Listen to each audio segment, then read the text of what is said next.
Hoy voy a hablaros de Joseph Mengele, el doctor psicópata que en lugar de salvar personas se dedicaba a torturarlas y asesinarlas en nombre de la ciencia.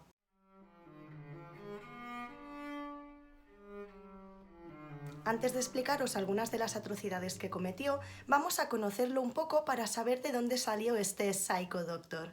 Era el hijo mayor de una buena familia alemana. Vivieron en un entorno adinerado y sofisticado. Su padre era empresario y simpatizante nazi.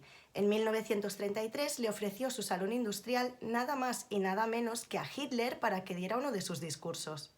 Joseph era un buen estudiante y era aficionado a la música y al esquí. Estudió medicina y filosofía en la Universidad de Múnich y se doctoró en antropología, que en aquella época consistía en hablar de pureza racial y limpieza étnica. Más adelante obtuvo una licenciatura en medicina en la Universidad de Frankfurt, donde conoció al doctor Ottmar von Farsua, un destacado genetista nazi que estaba interesado en la manipulación genética para conseguir la pura raza aria. Mengele empezó a trabajar como su ayudante y juntos investigaron los secretos de la genética para conseguir la raza perfecta. Ambos creían que la clave de todo esto la iban a encontrar estudiando a hermanos gemelos. Como buen patriota viviendo en la Alemania nazi, Mengele se enroló en la SS. Para eso tuvo que acreditar la pureza de su linaje hasta 1744. Claro, no iban a aceptar a ningún sangre sucia entre sus filas. En 1939 recibió el permiso de la SS para casarse con Irene Schönbein, un ejemplar exquisito de hembra de pura raza aria. Solamente un mes después de su luna de miel empezó la Segunda Guerra Mundial y Mengele se fue a combatir al interior de la Unión Soviética. A los pocos días ganó la prestigiosa Cruz de Hierro nazi por su valentía en el campo de batalla. Pero en 1942 tuvo la mala suerte de ser herido y tuvo que regresar a Berlín, no sin antes ser condecorado como héroe de guerra. Fue entonces cuando retomó su amistad con el doctor Farsua, que en ese momento ya era director del Instituto del Kaiser Guillermo de Berlín, para seguir con sus investigaciones genéticas. Juntos decidieron ir un paso más allá, y el doctor Farsua solicitó permiso para experimentar con los prisioneros de los campos de concentración. El doctor Mengele se ofreció entusiasmado para ir de voluntario a Auschwitz, el lugar del mundo donde se han cometido más asesinatos. Aquí comienza el reinado del terror del doctor Joseph Mengele. Él se dedicaba a seleccionar a los presos que llegaban al campo de concentración, y las personas que sobrevivieron dijeron que Mengele disfrutaba de estos momentos. Superviviente de Auschwitz. Permanecía de pie ante nosotros, como un apuesto demonio que decidía sobre la vida y la muerte. Parecía un profesor de ballet dirigiendo una polonesa. Un demonio que encontraba placer en su trabajo. Izquierda y derecha. Derecha e izquierda. Él iba indicando los movimientos con las manos. Con su traje bien planchado, sus botas impolutas y su olor a perfume, se paseaba entre los presos dividiéndolos en dos grupos. Los que servían para trabajar se quedaban. Los niños, ancianos, mujeres embarazadas, gente enferma y otros especímenes no válidos iban directamente a la cámara de gas. Aún hoy lo veo de pie, con las piernas separadas y una mano extendida hacia adelante, señalando al frente, a la derecha y a la izquierda. Tenía un aspecto impresionante, con su uniforme planchado y sus botas bien lustradas. Entre todos estos presos, Mengele buscaba ansiosamente a personas con las que poder experimentar. Sus presas más codiciadas eran los hermanos gemelos. Mi madre se puso a gritar: si me quiere matar, máteme. Pero no mate a mis gemelos. Y entonces un hombre de la SS la oyó y dijo: ¿son gemelos realmente? Y sin dudarlo un momento, nos llevó y nos dijo: por favor, voy a llevaros. Por favor, quedaos aquí. No permitáis que nadie os mueva. Mark Berkovich se convierte en mensajero y sirviente personal de Mengele. Le lustraba las botas, me encargaba de la estufa. Le limpiaba el polvo en el estudio.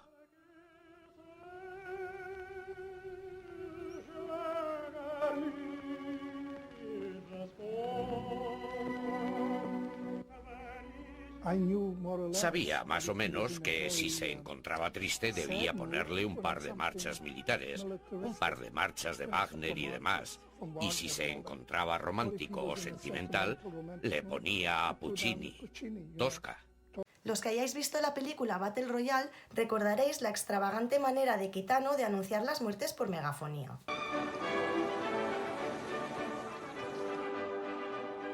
Son las 6 de la mañana. Es hora de despertar. ¡Arriba, dormilones! Y ahora prestad mucha atención. Ahí va la lista de vuestros compañeros. Los nombraré en el orden en que han muerto. Comienza la lista. Chica número 14, Mayumi Tendo. Chico número 1, Joshua Kamatsu. Pues Mengele hacía algo parecido durante sus procesos de selección. Como buen aficionado al arte, utilizaba la música para llevar a cabo su macabro ritual. Durante la selección de los presos sonaba de fondo un vals muy alegre, y una vez terminaba la selección y se preparaban las cámaras de gas y se encendían los hornos crematorios, entonces sonaba una pieza de Bach. A veces Mengele llegaba a mandar a los crematorios al 90% de los recién llegados.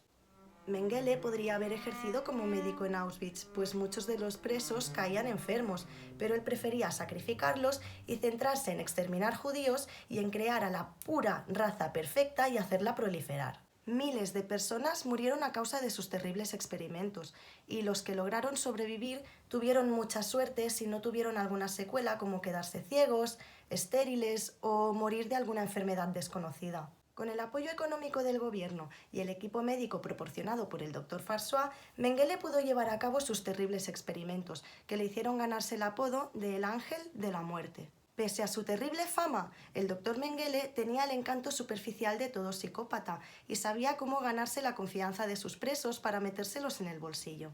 Los que lograron sobrevivir lo describen como una persona elegante y cruel.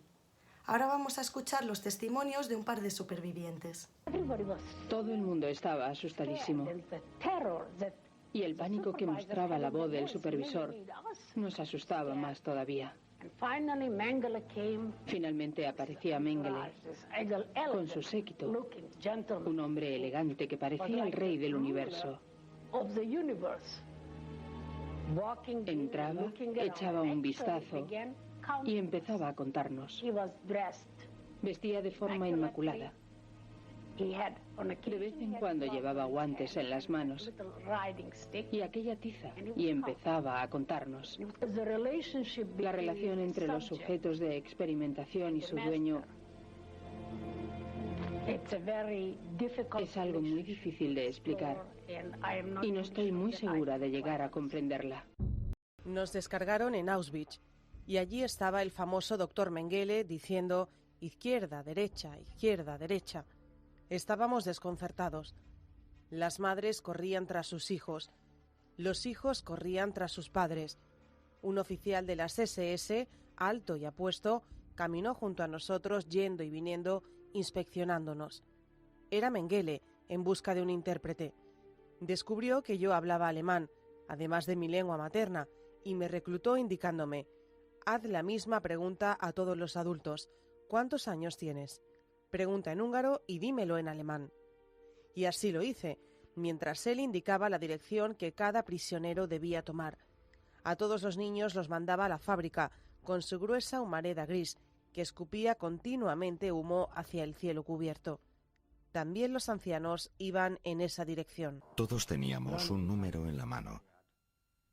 Cuando nos llamaban para los experimentos, nunca me llamaron por mi nombre, sino por el número A2459. Olvidé mi nombre, Kleiman Joseph, pero el nombre de Mengele no lo podía olvidar. Nos utilizó como animales, como ratones. Éramos los conejillos de Indias, éramos los ratones. No podíamos resistirnos. Éramos sus prisioneros. Como niños aprendimos a complacerle rápidamente, nos aterraba. Cualquiera que no lo complaciera desaparecía. Y como niños pronto descubrimos lo que significaba cuando un gemelo desaparecía.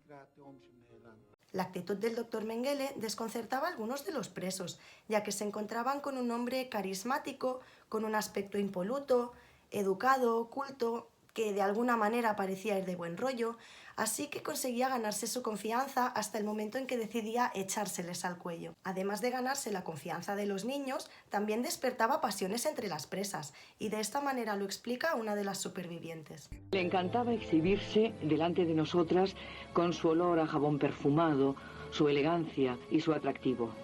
Llevaba una camisa muy bonita, de color azul. Había chicas que me decían: Gizzy, no sabes lo que me gustaría acostarme con Mengele. Era otra manera de volvernos locas. Tenías que estar loco para estar oliendo los crematorios y verlo como un hombre atractivo con el que te gustaría pasar la noche. Aunque normalmente era encantador durante las selecciones y se paseaba despreocupadamente entre los presos silbando alguna melodía, algunas veces dejaba ver su cara más diabólica. Y es que si alguna persona se atrevía a desobedecer y a interrumpir su perfecto ritual, se dejaba llevar por la ira y todos veían al monstruo que realmente llevaba dentro. En una ocasión, un anciano entendió mal su orden y fue caminando hacia la fila equivocada. Mengele cogió una porra y lo mató a golpes delante de todo el mundo. En otra ocasión, una presa intentó evitar la cola de la cámara de gas. Cuando Mengele se dio cuenta, la mató a puñetazos delante de todos. Y mientras retiraban su cadáver, él se limpiaba su sangre de las manos con agua perfumada. La maldad del doctor Mengele no tenía límites. Tenía una colección de colores de ojos que le arrancaba sin anestesia a sus presos y los colgaba en un expositor. Le inyectaba sustancias a sus presas en los ovarios para esterilizarlas. La mayoría de ellas morían a causa de las reacciones que le provocaban estas inyecciones. Fui elegida, con otras mujeres, para recibir inyecciones en la boca y en los labios. Allí estaba Mengele, observándonos. Algunos días después, a la mayoría se le hinchó la cabeza. Todas ellas desaparecieron. Yo tuve suerte, porque a mí no se me hinchó. Poco después me llevaron al mismo lugar con más mujeres. En esa ocasión recibimos inyecciones en el brazo. Mengele, de nuevo, nos observaba. Al 90% de las inyectadas, aproximadamente, se les hincharon las piernas y los pies. También ellas desaparecieron. Más adelante, cuando vine por fin a Estados Unidos, quise concebir un hijo, pero no pude. Los médicos de la Clínica Mayo me han dicho que tal vez haya quedado estéril por culpa de aquello que me aplicaron. También sometía a los presos a altas dosis de radiación para lograr su esterilización, lo que les provocaba unas terribles quemaduras hasta que morían en una dolorosa agonía. El doctor y su equipo idearon una máquina de rayos X capaz de esterilizar a 300 judíos al día. El problema es que los sujetos morían, así que optaron por esterilizarlos uno a uno. A algunos presos los metían en cámaras de despresurización y los que no morían en el acto enloquecían y terminaban arrancándose ellos mismos los ojos y el pelo. Su mayor obsesión eran los hermanos gemelos y con ellos practicó los peores experimentos. Y tuvo a muchísimos a su alcance en Auschwitz, tanto niños como recién nacidos. Esos niños y sus padres creían que estaban a salvo, ya que eran llevados a un barracón especial y tratados de una manera algo mejor. Pero era toda una trampa, porque tarde o temprano todos terminaban siendo víctimas de los peores horrores. Uno de sus objetivos era cambiar el color de los ojos para volverlos azules. Para eso inyectaba sustancias directamente en los ojos de los niños, que la mayoría de veces los dejaban ciegos. Otro de sus experimentos consistía en cortarles extremidades para ver cuál de los dos hermanos se moría antes, o sumergirlos en agua helada para ver quién aguantaba más. También estudió si funcionaban las transfusiones de sangre entre hermanos gemelos, aunque la mayoría no sobrevivieron. Otra de sus obsesiones eran los hermanos siameses y llegó a coser a dos hermanos por la espalda uniendo sus venas. Los niños terminaron muriendo de una forma muy dolorosa a causa de una terrible infección. Y es que hay que añadir que los doctores no tenían ninguna clase de higiene. No se lavaban las manos y evidentemente tampoco esterilizaban el material que utilizaban. Para conocer los efectos del cambio de sexo, operó a algunos bebés. Y también separaba a los hermanos gemelos para ver cómo les afectaba la soledad. Una superviviente nos explica cómo le obligaron a dejar morir de hambre a su bebé recién nacido. Di a luz en Auschwitz. Y él dio la orden de que me ataran los pechos, porque no se me permitía amamantar a mi bebé. Mengele estaba haciendo un estudio científico ¿Sobre cuánto tiempo podía resistir sin alimentos una niña recién nacida?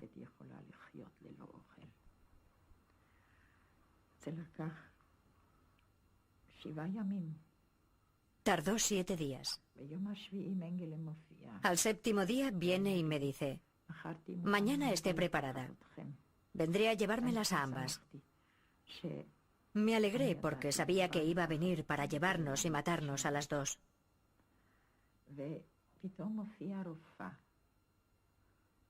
Y de repente llegó la doctora, una prisionera judía. Me pone una inyección en la mano y me dice con voz autoritaria: dele esto a la niña y se morirá. Me pareció no haber oído bien. Le pregunté: ¿qué tiene dentro? Y ella me dijo: es morfina. Como si fuera evidente. Y le dije: ¿quiere que mate a mi hija? Y entonces empezó a hablarme con una voz angelical. Me dijo que tenía que salvar vidas, que había hecho el juramento hipocrático y que no podía salvar a la niña, que tenía que salvarme a mí. Y habló hasta que no pude resistir más. Maté a mi hija. No tardó mucho en dejar de respirar.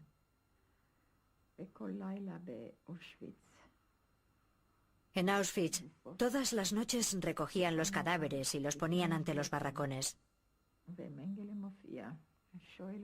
Y se presenta Mengele y me pregunta: ¿dónde está la niña?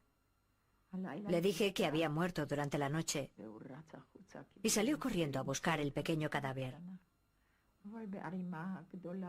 Pero en el gran montón de cadáveres que se acumulaba cada noche, no pudo encontrar un cadáver tan pequeño.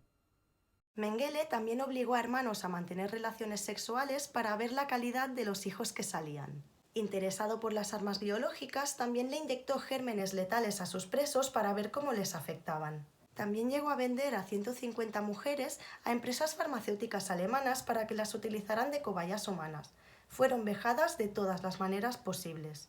Tampoco faltaban los experimentos con descargas eléctricas. En la sala donde se llevaban a cabo los servicios médicos, una de las mujeres estaba todavía conectada a una máquina eléctrica, posiblemente para la experimentación de electrochoque.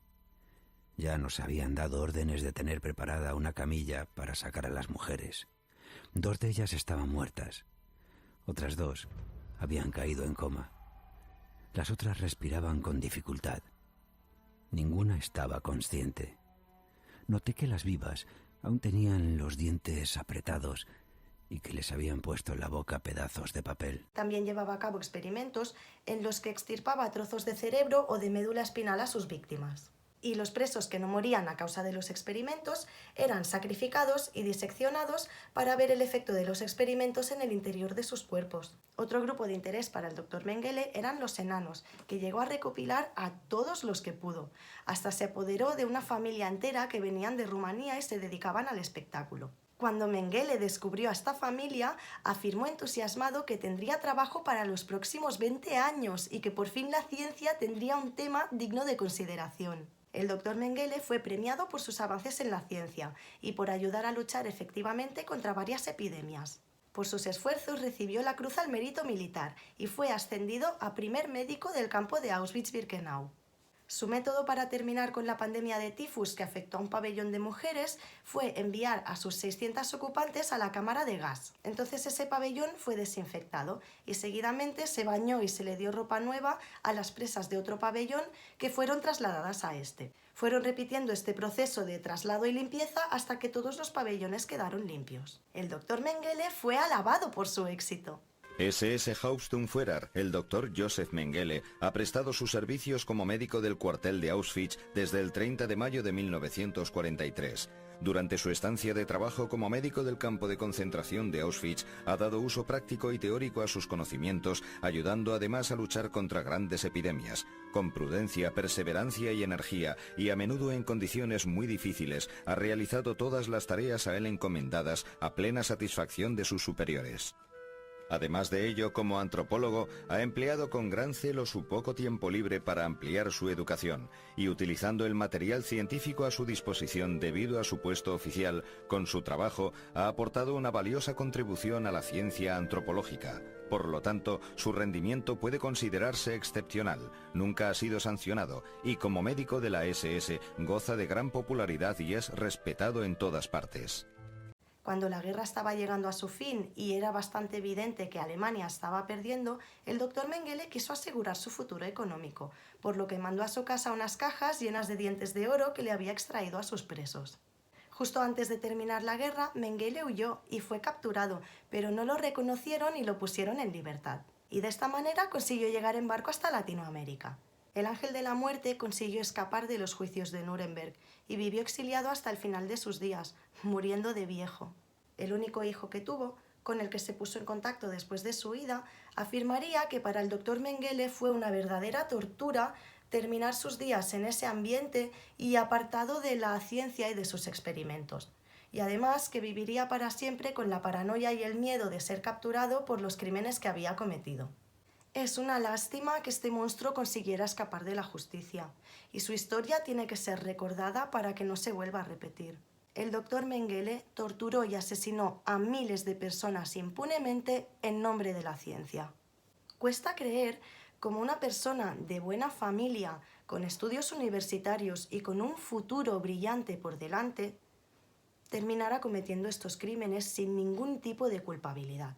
Y lo más sorprendente es cómo fue alabado, respetado y obedecido por los suyos. Y de qué manera sus cómplices se exculparían durante los juicios diciendo que simplemente estaban cumpliendo órdenes. Y es que la maldad humana parece no tener límites, y el nazismo es el vivo ejemplo de lo que ocurre cuando unos psicópatas llegan al poder. Si te apetece saber un poco más sobre la psicología del mal y hasta dónde es capaz de llegar un ser humano con tal de obedecer órdenes, te invito a mirar el vídeo que hice sobre el experimento Milgram. Y bueno, hasta aquí el vídeo de hoy. Muchísimas gracias por el apoyo que me dais. Os mando un abrazo súper fuerte.